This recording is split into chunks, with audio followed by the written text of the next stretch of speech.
Pour cette 18e édition des Ebony, c'est elle la gagnante.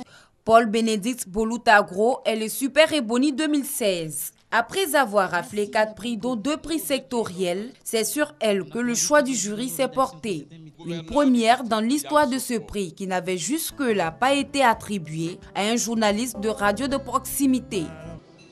On a pour habitude de dire dans nos rédactions que c'est un métier ingrat, mais aujourd'hui on constate que c'est tout autre chose.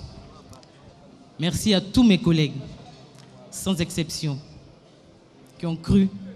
La première fois que nous avons fait ce concours, nous n'avons pas été nominés. Nous avons été nominés, mais nous n'avons pas gagné de prix.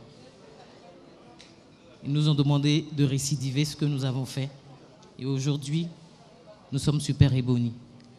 On ne dira pas que c'est un rêve, mais c'est un rêve qui s'est réalisé.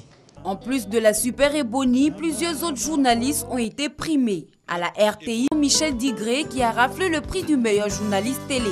Marie Longoran a quant à elle, pour la 2e fois consécutive, glané le prix spécial Canal+ du meilleur présentateur télé. Serge Koléa, en plus du prix spécial du droit de l'enfant, a été consacré aussi meilleur journaliste culture avec le prix spécial Zadi Zaoro. Ange Kouadio de Radio Côte d'Ivoire a reçu le prix spécial pour la lutte contre le travail des enfants. Plusieurs personnalités ont pris part à cette cérémonie, parmi lesquelles le parrain de cette édition, le ministre d'État, ministre de l'Intérieur et de la Sécurité, Ahmed Bakayoko. Beaucoup d'émotions, félicitations, Madame la ministre.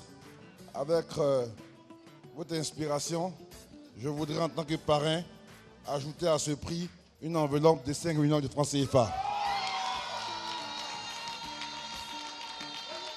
Ahmed Bakayoko a appelé les journalistes à plus de professionnalisme. Notons que la Super Ebony 2016, en plus des 5 millions du parrain, gagne un terrain viabilisé d'une valeur de 13 millions de francs CFA.